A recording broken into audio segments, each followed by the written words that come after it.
Ai i le tala le tuspa ia. Ma le whaamanino mai le tuspa ia i le nei fiafi. E le aia seisi ala. E tasi ale ala. Pei ona talanoa mai o Ioane i le Mataafa sefulu ma le wha. Fai upu e ona. Fai mai Yesu. O ia lamba lena fetalai. Fai mai Yesu. O a unei le ala. O a unei le upu moni. O a unei o le ola. Ana no mingala. O lea wa au mai mala malama ele fionga pa ia le atua. Ele ai seisi ala. Na o Yesu ke riso laba le ala i le langi. Na o Yesu ke riso fo i le ala i le tama. I le ola e whaababau. Ele alu sesi i le langi i se ingo se perfetta. Ele alu sesi i le langi i se ingo se paife au. Po se ingo se lotu. Ele alu fo i seisi i le langi i se papati songa. Ia po se tau singa o se tula fono. Tasi le ala i le langi. Na o Yesu Keriso. Tātou te ho ai i le langi.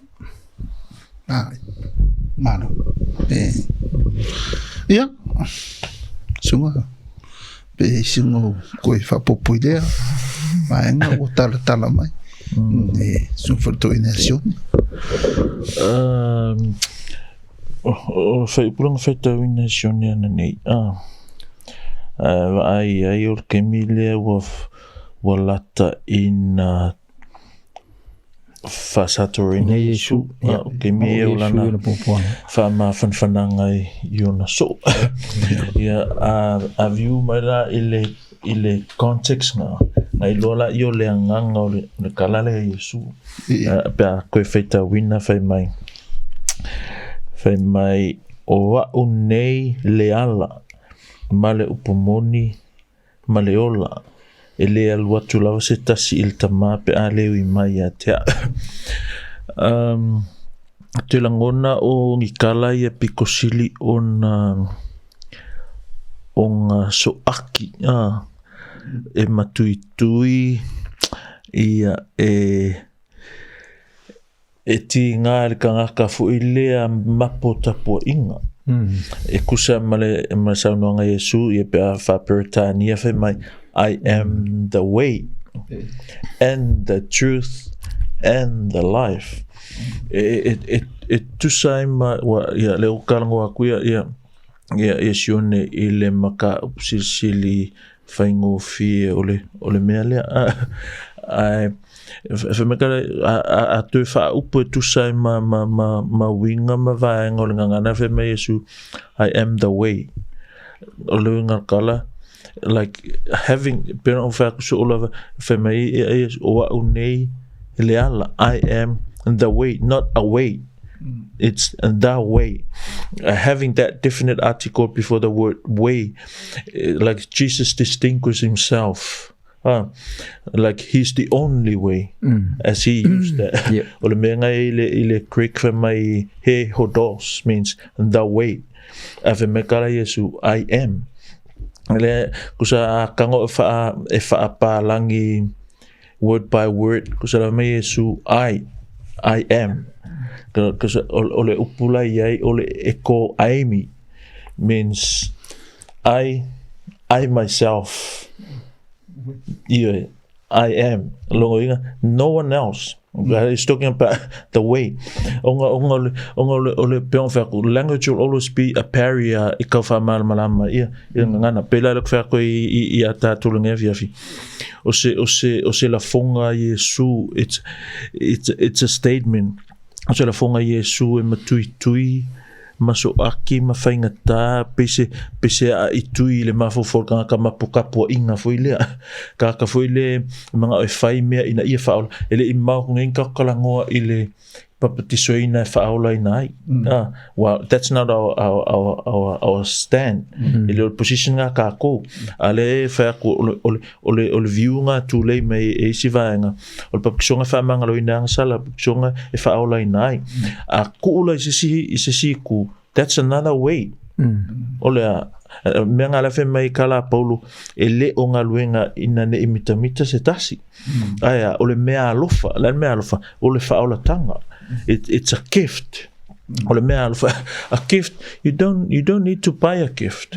What you need to have is or kalia male loto fafitai. Le ala fe magara Yesu I am the way. Ongala upunga am le fa Britania. Ele ali fa Samoa ali fa Britania malanga kusikuspa ia fe mai afa Samoa fe mai Yesu o unei. O fe mai o it doesn't sound like a verb. But it's a verb. Am is a verb. Ole upu keming it's indicative. It's present active indicative. Kusole me ala kupu keming akang la fim kala se sang feng fim kala Yesu. O unei ole ala ole ai fai lava o mala. You know olo fa. You know how the lingering action ole me ala fai pe alo ngor kala Yesu. O ule nga wale ala kaiao o wale ala ele ai se que me fa pe ui la we si ala fo no pero ka ko si si wala ala lang nga kava mal kala nga su o unele ala e o foi la and then you apply the same thing ile fa mai le truth o kala fa nga the truth he aletheia ya male life. He means the life. He will always be the life. He will always be the truth. They are indicative in mood. They are the truth. They are statement of fact. Ole ala, ole upumoni, ole ola. Kuma lola elfsili la pasama mai. Ese si ala esa ole lang. Ele se si ala. Wanga Yesu kango fila ele faltanga ele se faltanga I fafua ko le upumon ame Yesu I am the truth o nge le upumon ele se si yola mo se me wanga Yesu me Yesu I am the life ngoinga without Jesus no life no truth no way he's the only way to the Father. He's the only way to the Father.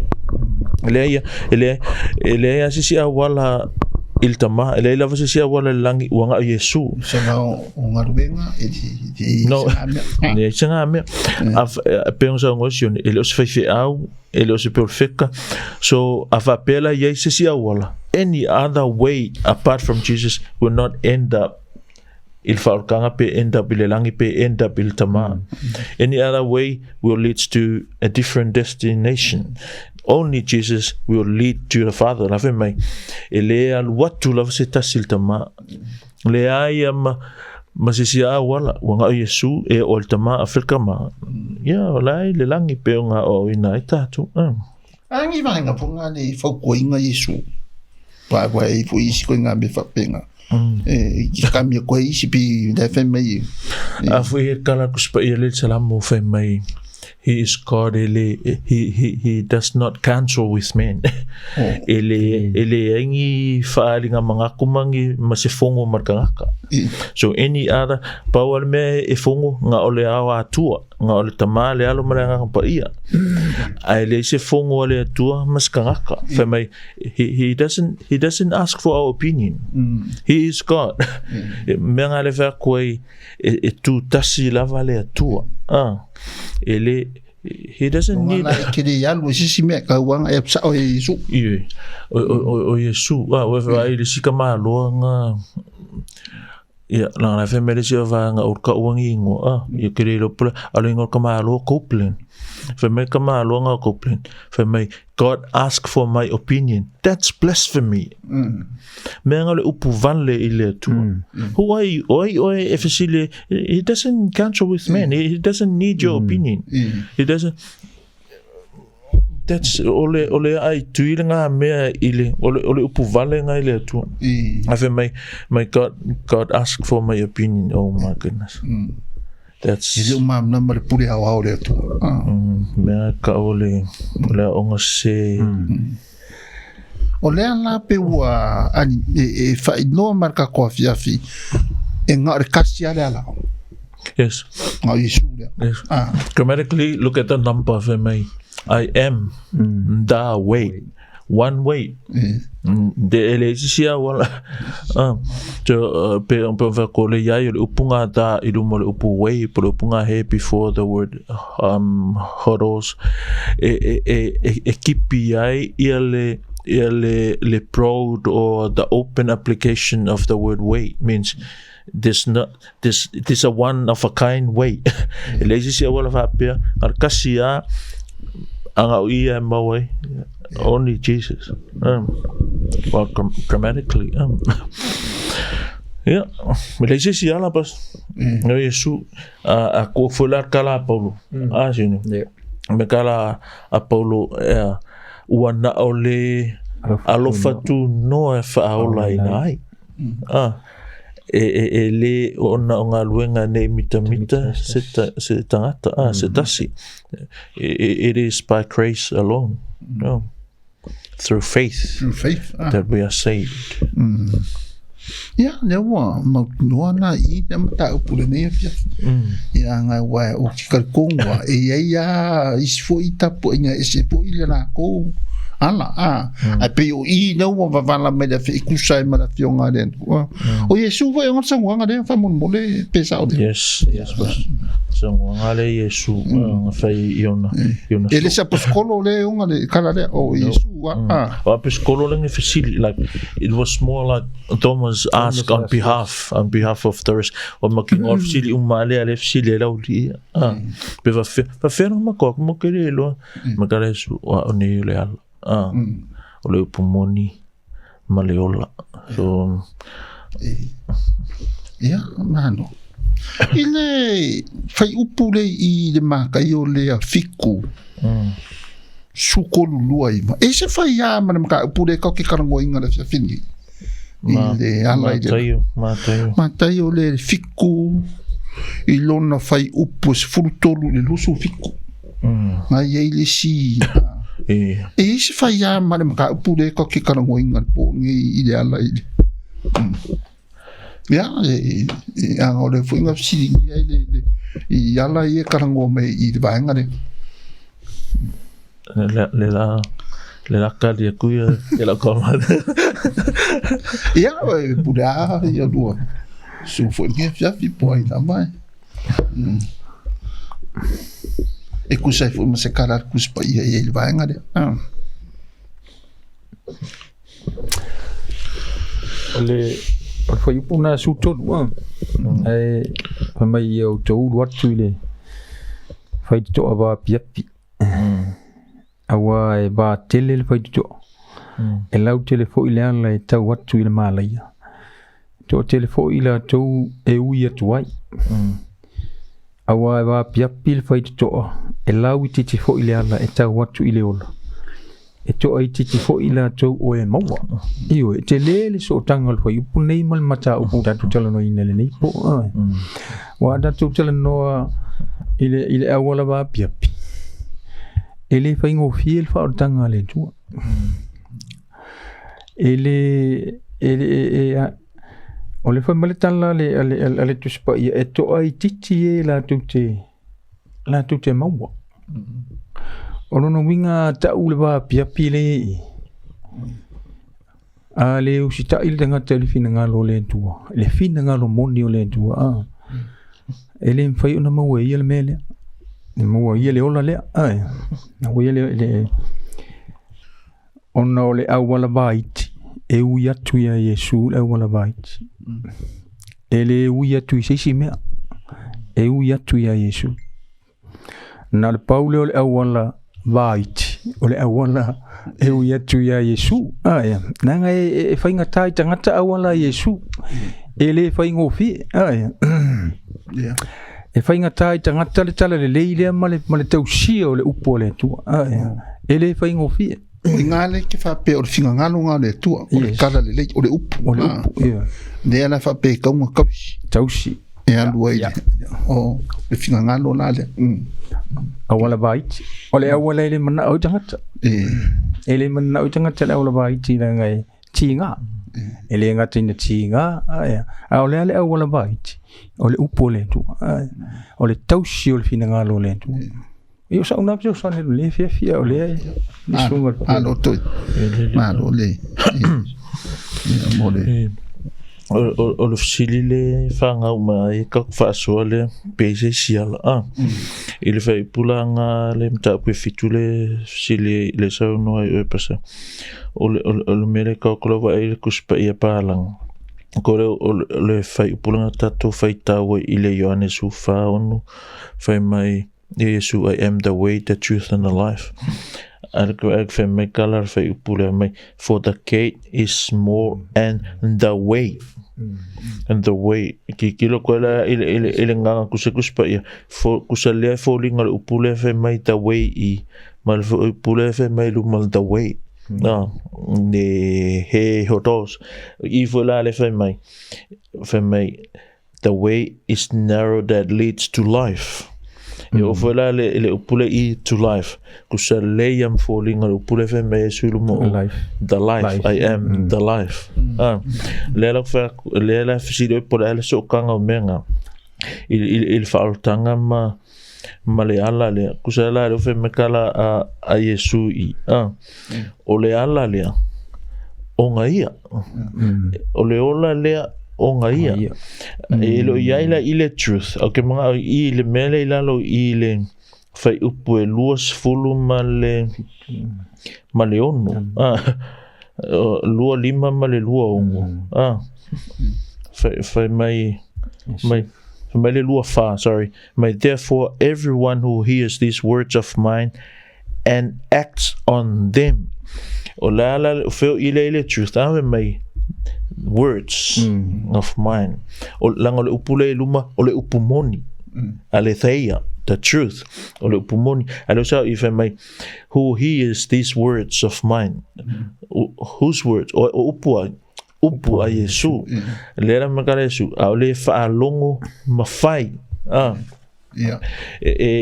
e peiole ol kamalore nga faule lungo papa ole wingala kala e mausali ele maluelueina pele mafale angaina il kangaka e faalongo mafai ole ala compare ka reconcile nga ele mele fe mai oi pe a ingal mele il faltanga pe on sa no ia Sione mai kala a Yesu o lea I o tolu atu I le whaitotoa vā piapi. O le memo mua I loa I. O le whakongunga le me le whai. Whai mai, ia o tolu atu le whaitotoa vā piapi. Ma le whakongunga le kau negative imperative. Whai mai, awa e vā telele, I mean a statement, mai awa e vā telele le whaitotoa e lau tele fo I le ala e tau atu ile malaia e toa telefo ila to we atu ai o contrast le I ole va ole kala ole awala vaik e ko ai ki ka e wai ole awala vakele e toa tele tangata e o wai and that is the reality if fainga kai ka ngaka ngakalia ole winga kala e fainga ka nga osol vai a faingo fien nga filfili ile vakele ole winga la kala kan fa Yesu fam kala ole ala vatele all other ways so sea la le langing e esma Yesu that's the broad way ala vai ki wanga ala lava wanga Yesu ala lava Yesu wa e faingo fien nga mangingo malama ne mela fenga e kala a Yesu mai onga ia le ala ya o fe mai ole ala vai te tawa tu le manuia e le si me ala karango nga e Yesu ole manuia ala fa kalimai ia male ala e so kwai e so kwa keia sala ole fia fini so ile mka upule ile maka yo fiku su ko do fiku e mkwa ainga le melen karango ya Ioane ya ala ole Ola, yes. Ona ele faya. Ora onga kas. Ora ia o pe ole le nganga o le sifesili na fesili mai. Pe ia se faya o vanga le ile mka o kan go inga le nei ofia. E ese si me koe whalau kere ai, mga apureo ka koe ai a o ka koe ai pe in ma, ka iori. Se me fisa o le si me makila ia le exclusive o le mea lea ia Yesu o le whema Yesu I am the way le winga kasi fo ile le winga ese o Yesu o le ngaluenga ngai whawhai upo se fulu lua le kala a Peteru le nga whai le veme kala Peteru e le ai fo i se tasi ua iai le ola talking about the salvation talking about ile ala le ka ko ke kala ngo ai pe se si ala o upu ma oki la vai nga mai and there is salvation notice this for me in no one else there is salvation in no one else ele ai ase si for me ele ai fo se tasi ua iai le ola le ai se tasi ua iai le ola for me la ia ele ai lava se si ngoa i lalo o le langi ua foa ina mai i tangata e mawhaia o na whaola ina ai o i tātou amen e alang whai mai whapea ele ai ele whapea la completely le ai o ringor kala e kasia kasia ka e maua le ola kasi lava le ingoa e maua le ola lea na foa ina mai uanga o Yesu peila eva ai le context ngal mga punga e whare i le koa o pe ke lunga kalangoa i le mele eva ai fo i le ngā kula o le aua wa e mai o le ministry a Paulo ma le ministry e le se me piko silinga i ve maka o Paulo ngai lo se mea kau filongia pe lua ngia ai i le tasinga lea i le kasi lea o le ala le whaokanga wanga Yesu mea ngā e kai Paulo i le mapo tu la fono mapo tapua inga pero ele angale ele tu la fono ai ka Paulo ma Yesu matato ma le fana o le atua i le faola tanga e Yesu plus the obedience of the law, the keeping of the law. Salvation is supposed to be Jesus and Jesus alone. Wana o Yesu, wanga o Yesu, ele o Yesu masesi, ele o Yesu malesi, ele o Yesu wanga o Yesu na Yesu faola tanga.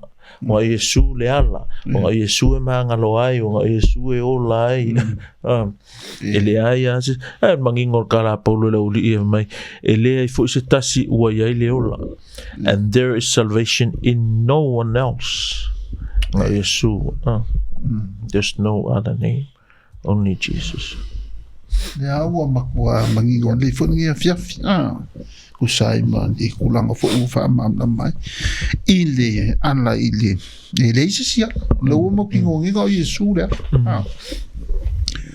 ya o le fo ua mo kingo me fo idua to la fo ne fa si o le mai con kuspa ia fa mangiang o le ala le ke du ka ngo mai no ngai fa ka ka u ka ko por ka me wanga ese fo inisi mau ke ua ya Paulo me le fa mangia le no mangia fi kusa yo ngole le mai kuspa ya lo ofisiti le ka fa ya ku o ke PDP que dua si ko nga be fo le o se ana le langi le melo le uki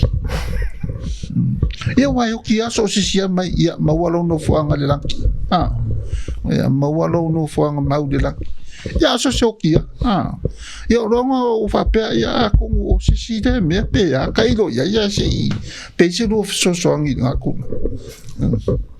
I mo ya wa ke le anga ma di ka fa lo ya ma wona no fo nga e ngo a hinga fo ide sidi nga e ka kom ka upu le dua ko me ka mai pe e se de sem ka upu e bi de ka ko ya se va pe a fa pe sem ka upu de ka ngo ko ko ka ko wa ya pasta ya mo también sidi ola si pese awala langi pese ala de langi de me mo kusama ka ko kari sili mo nga Yesu ngo inga ele ya ele se ala langi but the thing is ele mafainga vangau ave la inga ka ko ele mafainga e alu langi se vangau e yoki but it's not a condition for nga le e ke alu le lang. The only condition is Jesus. Pawanga ole manga ole mea e need. Pe onga o ina tato ia pe fora onga ole tawa Milton wina. Ia male maka absisili fo ilea le kelinga fasa moa ole tongiola. Le price upula ewa tongiola le redemption, tongiola le imputation, tongiola le propitiation. A ngame uma e fasa moa lava ole tongiola. Ai ole ungala okala ile ia Yesu mal fesu ia inga lea. Wa fai o ia matato wa miotonu kalanga Paulo ia wa tawa miotonu ina itato ilanga miotonu wa ave nga ia ka ko sala mai makako ia lana miotonu ia pe foila ole oti no ki Yesu ile o kisa kanka ko ki ai kusala o fai masui o tato o se ala le langi ia le oki ele ai nga Yesu ale ala ile lang ole oti ole I'm thinking of a word there's a word if amakala ele meanga ole ele mfainga kako vaaya Yesu se vanga le oki meanga la fema e kala Paulo olo ola ua ya keriso lea lo inga kala fa mo Yesu me uma aola o kironga manguia nga asa langa foi lawa uma kumale male olanga leanga ngai fa mai Paulo is struck ola Paulo mai Paulo as long as I'm in this tent o yai pe lava ile fale pitanga le fa penga lava onga struck ai ele ke mele ko ele le fale pitanga le ai ile fale uma na saunia e Yesu ala kala ngoa ile vale o le ola maleoki ngo ingala kasiala hala ile langi ko Yesu ia ele mfenga esa vale fa pe Irlandia per kalanga por mai ya onga pala ina ia mafai ona tupu on kupu malika fo ona kaunga nga okia te vanga ia le rapture pe e fio mai suta ya ia ngale faila ia le ma mal fasolonga le chronological order le al kakolanga ya so se ku lalo I kulanga le ora fo fa ma pasta e ko fo ia ka ka pu ya Yesu e de ma fai la le wana le on de pe fo dinga mai on fam kalanga le ya mo so no fo ma de lang I dong ro ka do o ka de ma di o de lang ya de fo dinga mai o Yesu wala ya so ne pe se so ole na u sa no tule tatu te ta ini po ole otia ia ole unga le tangata ole alo lang yuma ai elem fai ele oti ona abe o ia Yesu pe a fai ele sa mena fai ele sa to mena fai na lo wingo tala a fai tele Italia Yesu ai tele yoti ele no way la ke la kwa yo kile eru mo Yesu ele se me fa penga ole wingo no sa wanga I kuna fa se fa na kana baile mo sa ngo fa nga mo ka se o la lo ngai mau ki ngo ele me ke ru ngai e mau ti no ele lo nei lo what ole tala le ai ho a Paulo ola o ya kerisho olo woti olo umanuia ia e ola ya keriso ilalo nei ona abele ole oti manuia ya te oile la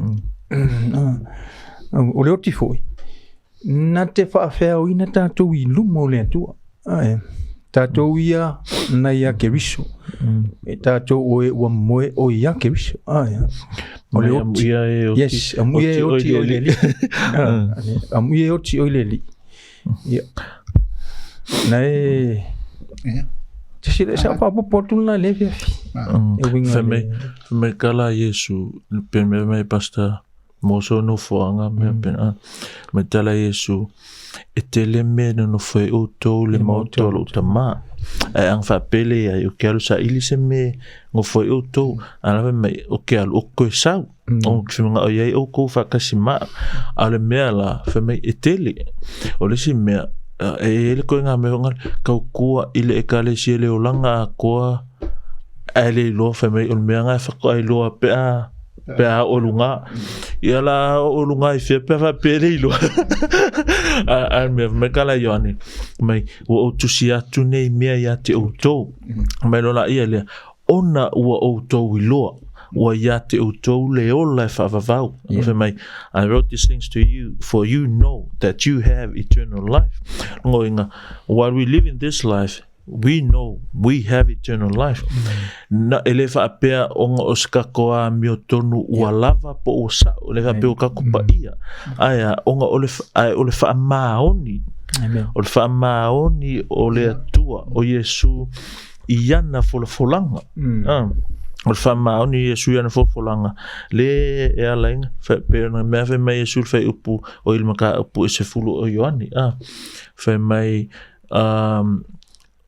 i lo lima fa mai ele se mafai ona ave se mai lo lima alo tama and my Father who is greater than I no one can take them away from my Father's hand so ol fa maongi la nga Yesu ne ko ku mai ful nga Paulo fa mai o seal tato ile nga pa ia ngoinga we are owned by God ilanga sealing we are protected by God ilanga sealing ile sio le ole nga pa ia so me manga e lo ele mautino le a o kila ka fe mai ia karsia ia maua so ia ula ia that's ava peskersiano moni ape oskersiano moni la fa ia ia kala le woki kel sianga fa kala le ele se va inga le leinga ile side le atua foringa mai a doubt foringa mai a fail le atua keep langa promise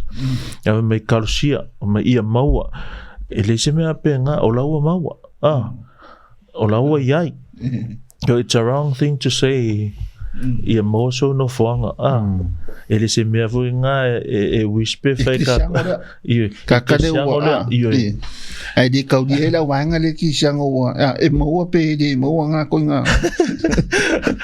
wa le ka ko le ala avuinga e su le ala ava pela ele you never miss if you miss Jesus you never miss hell you miss Jesus you never miss the broad way olanga o vai kiki e ko la kila tula to te mau ala va kile ko kile ka e ku ai you look around ile olanga ngai pele sko enga ke sianga le ka o so ngai progressive Christianity ko nga me funga le ko nga social le yai ngai le ile olanga ko kiki ale se sing on night club maliloko lifestyle fashion the music everything going on but pela ko nga pe foi la pisi ngala va ese ole ngo Yesu mai hani ku wai love song lo upu mala ka ole ngo Yesu I don't think that's honoring God ole si foi me nga ko nga pese ye ngi yaso ngi le wo su confessa pese ku se ka ele makwale loa mama malama ile tua meranga fa ko mo wavango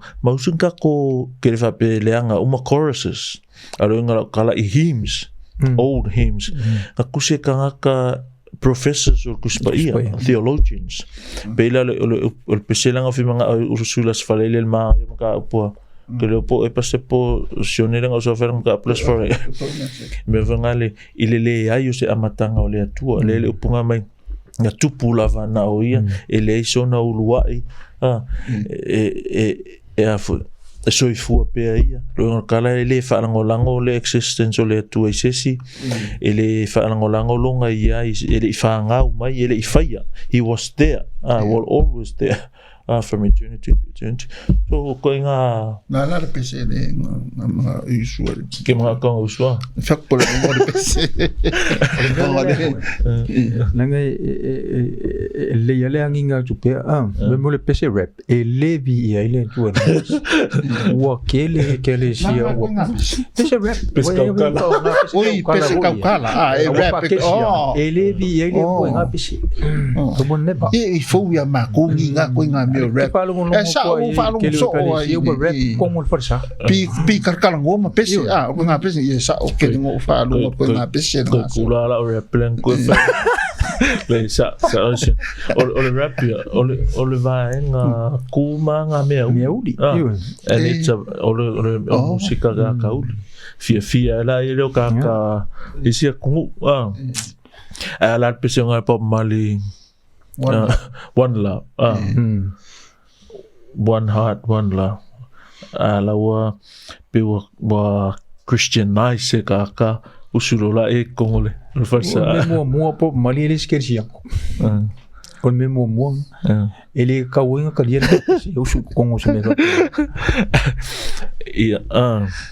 bado ole ala le kive me ko inga so me mo le ala ko lo la kala le su me nga yo le ala inga so me ya yesu the music and everything wa vai ko u lo pico le o mangingo le fo il ka kom ka pungi fiafi ye pe ya mo fa fo yo kasi fo ngi ka upu ya mangingo ma fa ido le o kelo ma wala le ya le mo ngi fiafi ya o ko wala no fo ngal Talanoa le Uso e de ma ka upu fo de kala ku spa ya po de sangwanga fo po de fionga de ya o le fa ma ma edo sunga fo ilingi fiafi ya okay dola ya wa umma ko fisiti wa di ko ya se fisiti wo ko mamna ma wi kuranga ideala le lenka ko ngoinga ya na fa ku le do pikola ya pe si me ko yongu fa popo ko ngono vaenga le ya aile I fa umanga ka pungi ya fiafi madanga fa rado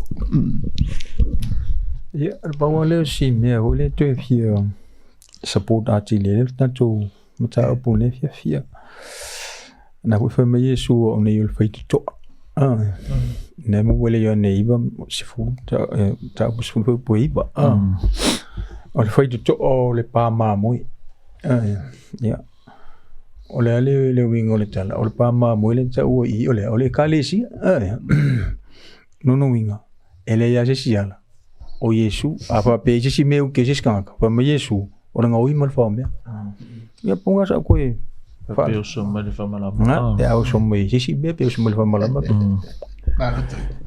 ba que ele ko me gor ka puli ko fa la o que ele ka ko ka Talanoa no le ni fiaf ya basta ole tulanga le ia iranga solunga pe elenga ka ko fu se por kala me fa pe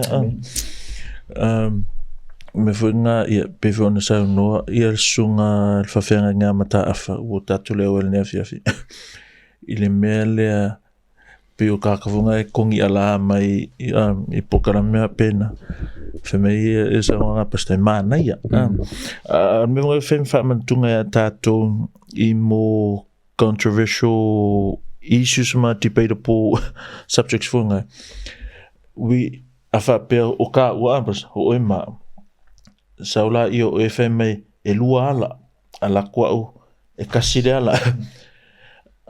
one of us is right one of us is wrong but this is the thing, this is the truth about you kona me fa penga either you're right and I'm wrong or we both wrong.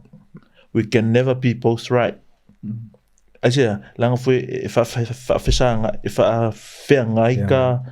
points. So isula sa penga po ka ko mangisi po ai lava. We cannot be both right. One of us is wrong or we both wrong. You know? Que le va ko pe wa ko ya tato ile polelima ala ngala kala ya hampulai ia ka ikape hape o kai loa ka ke se a le peong a le se maka ko e ka kalaisa, but we cannot be all right, you know. Ia va fa ka ingala mela fa mai ia o e kasila va ko ruala ia la va fa casa uma nga fa me kasila rua so ko nga me penga wa ke mi ia pela le mela yo ka kalango ngi ai le finga o opera de lang po ka me fa mai lang fa akusala nga illustration nga fa polea ko nga rivers ma streams ma they will all meet at the sea. Po ferme if kawi umalava ile sami. Famelo la ia le. It can't be only Jesus. Kawanga ia siala. O mena pisinga fango ngoi. O vala aulia le finge le ia ka ia fe am ka pe. E fa il fesili le. O le mela le fa tuan. I say me finka I lauria ngau sile opera ngau fai mai sa yes only Jesus is the only way so le sile ku ka amilo ayo e o mai I ore ngau Jesus o mai siala ko nga me they are good people na fe me kala Yesu why you call me good no one is good they are good people they do this they do that they charitable things and stuff afai mai lo ai su nga ia le la nga ia le me no fer ku o se statement maku ia le statement la Yesu I am the way il kanga ka religious kanga ka mapo e kale sia e tangata fuile e fia kausikula fongo ina ia fa ola ina ai asia langa foi e la manga e faisanga mea alme eliska come fai so ayela se kemi fonga le pekefia o e fia mafau e ke alu ile langi pe fa mangalo inga wang sala pe sorry to say Jesus will do all those things for you